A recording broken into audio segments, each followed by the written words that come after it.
8:36 and looking ahead, a local production company is breathing some new life into a Pulitzer Prize nominated play. Yeah, Tour de Force Productions is reviving Fool for Love. The story by famed playwright Sam Shepard follows two people who can't live without each other, whether they like it or not. You can check out the classic play on stage at the 2110 Theater. Previews starting June 5th. Here to tell us all about it, we have Megan Daboul, founder of Tour de Force Productions and a featured actor in Fool for Love. She's here alongside director and lead designer Steve Koin. Good morning to you both. Hello. Good morning. Thanks for being here. Thanks for having us. How exciting. This sounds like is. such a fun story. Before we get into Fool for Love, tell us a little bit about Tour de Force Productions. This is like you're really trying to kind of shake up the theater scene. Well, yeah, I've been around for a while, and and I just saw this. I kept seeing repeatedly on the film set, in theater, a disconnect between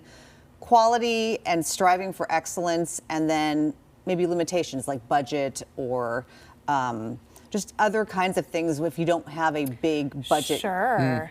And unfortunately, show. that is Correct. a circumstance It is, that way too absolutely. many arts programs are feeling right now. And so I was like, there shouldn't be this gap. Just because we don't have maybe $50,000 to build the set, that doesn't mean the acting suffers, the quality, the direction. So that's why Tour de Force was born and conceived, and then we did it with my bucket list role passion project that I've been wanting to do since college, which we won't talk about how long ago that was. So how do you do this?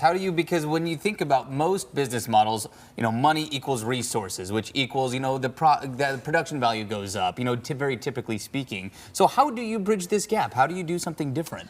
Well, you start looking around at people that believe in helping the arts. And I first approached who we call the theater angel. And, Ronnie LaCrue asked me, well, I really get behind projects that have a meaning and social impact. So what is your social impact? And then that's what got us thinking about, because I'd always picked him to be the director of this. Well, why this play now? And so it's because of this societal trend, this family of origins concept, where everyone is now exploring, well, why am I this way today? Let's reflect now on what happened to me growing up, who our role models are. And so with that, we are really accentuating that point, I think, more than maybe other productions are. I think most, especially back when I think Sam Shepard wrote it in 1984, they were more focused on this tragic love story, and they hinted. But now we are incorporating characters that typically sort of are pushed off to the side, but now Eddie and May, the protagonists, interact with them all the time. We are now going to project some of these flashback. We commissioned Owen Carey to do these amazing black and white photos, and in them they're now showcasing characters that we talk about, but since the audience now gets to see them projected over this big screen on stage, those characters now mean something. They have more of a life. You've given them a face. And so I think that's just going to hit them. Well, and what a creative way to kind of help build out that depth and really bring that story across on stage. Steve, tell us a little bit about how you approached this production as the director to really bring it to life. Sure. Yeah, I think one of the main things that I looked at was Sam Shepard. Why did he write this, and what were his circumstances when he did? And this play in particular is really based on his life. I mean, his family moved to an avocado plantation next to the desert there, the Mojave Desert, and that's where this takes place. Colin Smith, who is a critic, said that of Sam Shepard's plays, that they're so real life, you can't really tell what's going on.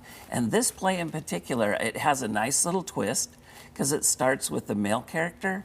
It's from his point of view, which is seduction and betrayal. And then it ends up being dominated by a female's, the character of May, her truth-telling. And it just kind of breaks everything open. Always kind of fun when you get to flip the script in a show like that. Oh, no, absolutely. And these characters of Sam Shepard, they're cut off geographically and physically from middle-class norms. And so they build their own stories. And there's a line in the play that the male character says, and he says, hey, if you know it's a lie already, then you're not lying. and so that's his approach. And the characters, they kind of all share that, because since it is family dominated, the father's influence is felt through these characters on the stage. And it's just their upbringing, their attitude toward, and also too, there's a lot of secrets going on and a lot of shame. And that's what holds these characters together. Oh, and how do you break that? How do Yeah. you break that cycle? Yeah. And so it really explores that all the way to the end. I don't want to give out what That was really like, happens. yeah, please. We're getting You're already close. talking too much. I'm like, stop it. I want you to reenact the play right now. I know. With that said, where and when can people go check it out? It is performing at the 2110 Theater. You can go and get tickets right now on tourdeforce-productions.com. And preview is June 5th, and we open June 6th. I Right. can't believe it. Exciting. Right around the corner. Yeah. It sounds like it's going to be a really fun story to Oh, yeah. dive into on stage. Meg and Steve, thank you both for being Thank you. here. Yeah, Thank thank you. you. Thank you. Thank you. Great. You bet. And if you want to check out Fool for Love on stage at the 2110 Theater next month, again, you can check it out June 5th through the 22nd. Find those tickets from Tour de Force Productions on our website as well. You can find that link on Koin.com. All right, time now is 8:43, and we're feeling like a